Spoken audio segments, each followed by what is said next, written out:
going to go off in a second. The lights are going to dim. I'm just going to talk till that happens. Hello, my name's Bill. It's nice to see all of your lovely faces here. I appreciate you guys coming out. The show's going to be awesome. This is a super fun night if you've never been. All the comics look forward to it, and we're all going to try to make you guys laugh as much as we can. This girl's going to pee. And then we're going to start the show. If her jacket's off when she comes out, it means she pooped in there. So you guys can all watch her come out and just see if it was number 1 or number 2. And that's all I have to say about that. That is not my set. I didn't write that joke. That would be horrible if I just did crowd work on people who were trying to poop. I don't think I'd ever get anywhere. Let me bring on your host for the evening, and I'll come back out later to tell jokes or whatever. Your host is a funny guy. He graciously offered to his services to commandeer this thing, the stage. Please welcome to the stage, Mr. Brian Gartland. Hey. Thank you, everyone, for that enthusiastic smattering. So beautiful. Hi, everyone. How are you? Good. Grand! It's Monday night. It's football night. I'm a sports fan. Anyone else here a sports fan? Care about the sport? Being a sports fan is interesting. It's like being in a relationship. You invest a lot of your time and your emotional effort and your money. And you know, if you like that team a lot, it's like you're in love with them. It's true. And if your team is bad, it's kind of like you're in an abusive relationship. Friends walk in and you crying a lot. They ask you why, and you just change the subject. You don't understand them the way I do. They're a lot better than this, I promise. You just don't get it. When you're not around, they're so good. They complete passes. Tell me they love me. If you like a sports team that's in a different city, it's like being in a long-distance relationship. You know, it takes a little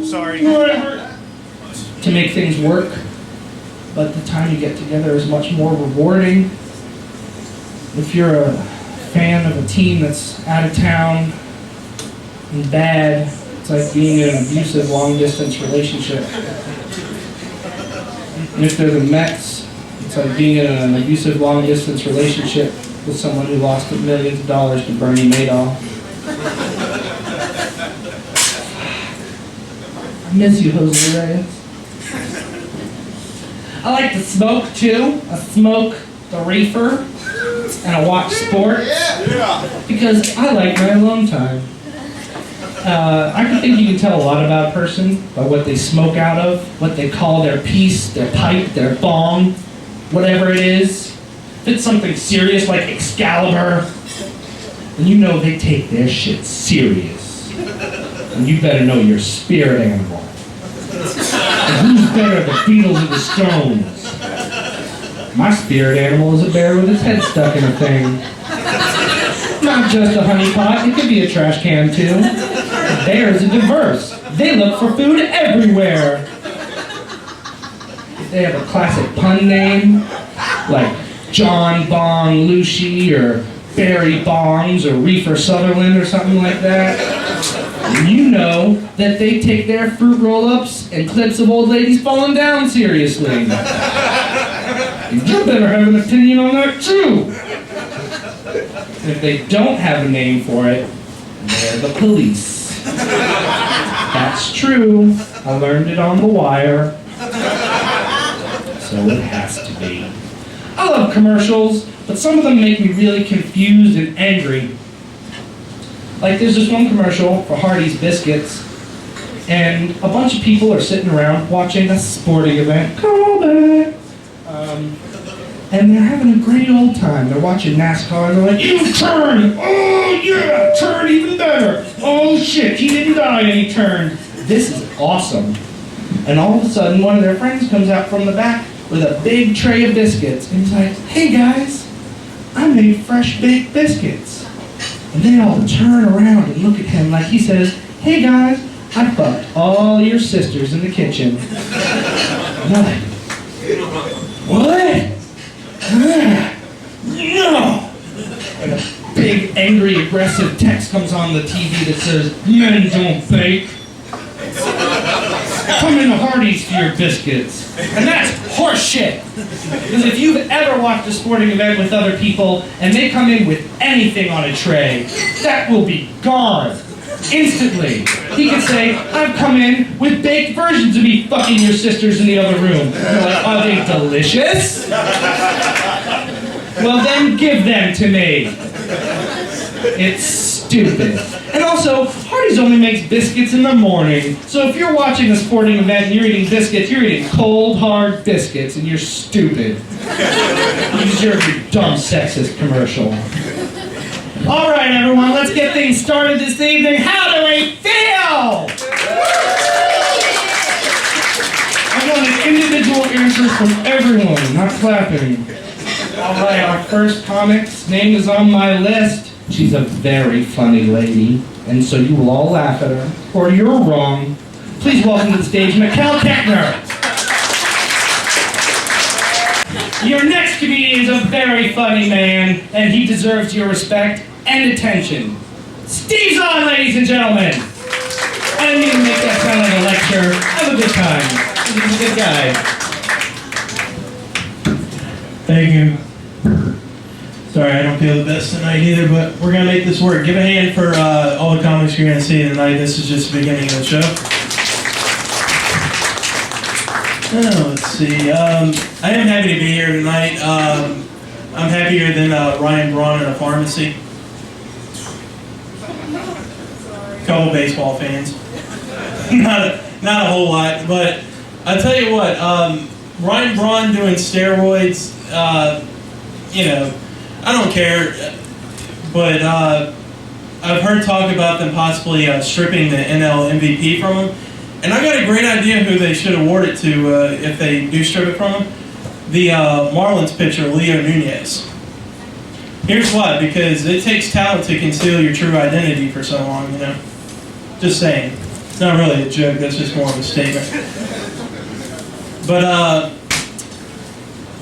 as Brian stated, my name is Steve Zahn, not the actor. If you don't know who I'm talking about, you've probably seen him in such movies as National Security, Strange Wilderness, or my personal favorite, That Thing You Do. That song always gets me. But I've gotten a couple look-alike, you know, a couple people told me that I look like Chris Farley just a little bit. Not in the face, a little bit lower than that. Not here either, a little bit lower than that.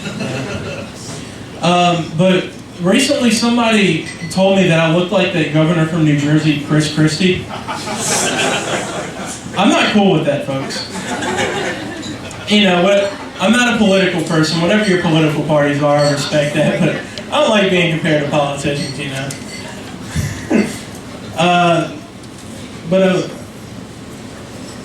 I recently got a reminder of how out of touch with technology that I am.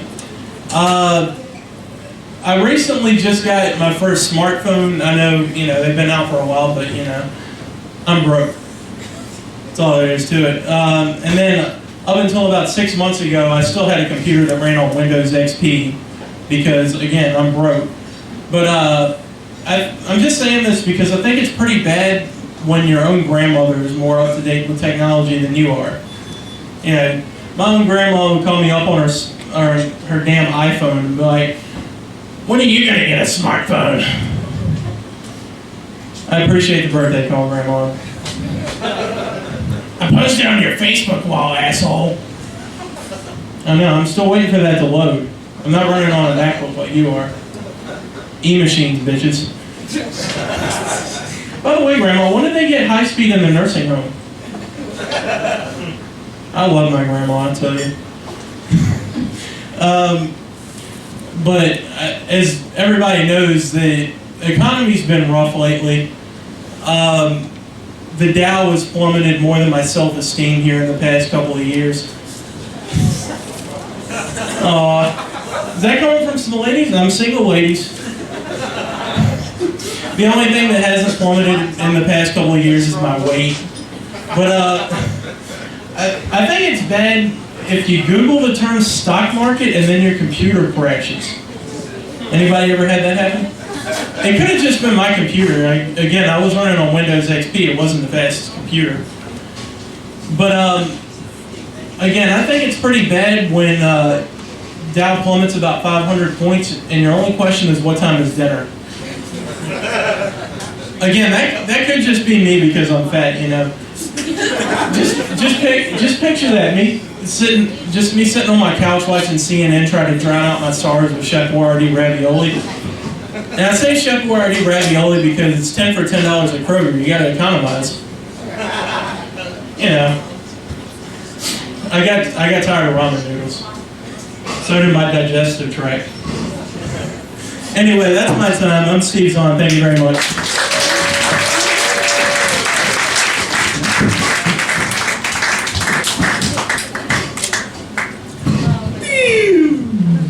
Anybody who didn't get Steve's first couple of jokes doesn't watch SportsCenter nearly 20 enough hours a day. Now your next comedian, please welcome to the stage with your laughter and warmth and general empathy, Tyler Richardson.